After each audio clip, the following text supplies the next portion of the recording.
வணக்கம். ஆகாஷ்வாணி புதுச்சேரி செய்தி சுருக்கம் வாசிப்பவர் வெற்றி கொண்டான். குஜராத் மாநிலத்தின் அகமதாபாத்தை 2030 காமன்வெல்த் விளையாட்டுப் போட்டிகளை நடத்தும் நகரமாக காமன்வெல்த் விளையாட்டு நிர்வாக குழு பரிந்துரைத்துள்ளது.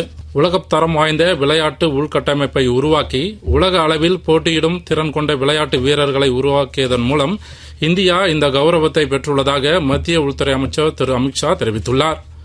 2 நாள் அரசுமுறை பயணமாக எகிப்து வெளியுறவுத்துறை அமைச்சர் திரு பத்ர அப்தல்லத்தி இந்தியா வந்துள்ளார்.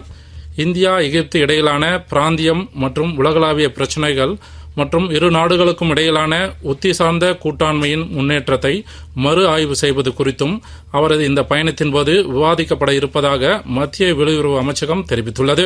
உத்தரப்பிரதேச மாநிலத்தில் விவசாயிகளின் தேவைக்கேற்ப போதுமான அளவு உரங்களை வழங்க அனைத்து மாவட்ட ஆட்சியர்களுக்கும் அம்மாநில அரசு உத்தரவிட்டுள்ளது. விவசாய பயன்பாட்டிற்காக மானிய விலையில் வழங்கப்படும் யூரியாவை விவசாயம் அல்லாத தேவைகளுக்கு மடைமாற்றம் செய்யப்படுவதற்கு எதிராக மாவட்ட ஆட்சியர்கள் நடவடிக்கை எடுக்க வேண்டும் என்று அம்மாநில தலைமை செயலர் திரு SP கோயல் உத்தரவிட்டுள்ளார். வளிமண்டலத்தில் கார்பன் டை ஆக்சைடு அளவு இதுவரை பதிவு செய்யப்பட்டதை விட மிக உயர்ந்த அளவு எட்டியுள்ளதாக உலக வானிலை அமைப்பு வெளியிட்டுள்ள அறிக்கையில் தெரியவந்துள்ளது.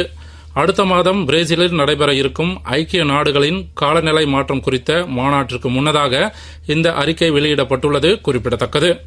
மேற்கு ஆசியாவில் பேச்சுவார்த்தை வாயிலாக இரு நாடுகளுக்கான தீர்வு காண்பதன் மூலம் அமைதியான மற்றும் நிலையான மேற்கு ஆசியாவை உருவாக்குவதற்கான தொலைநோக்கு பார்வைக்கு இந்தியா பங்களிக்க தயாராக உள்ளது என்று மத்திய வெளியுறவுத்துறை இணையமைச்சர் திரு கீர்த்தி வர்தன் சிங் கூறியுள்ளார்.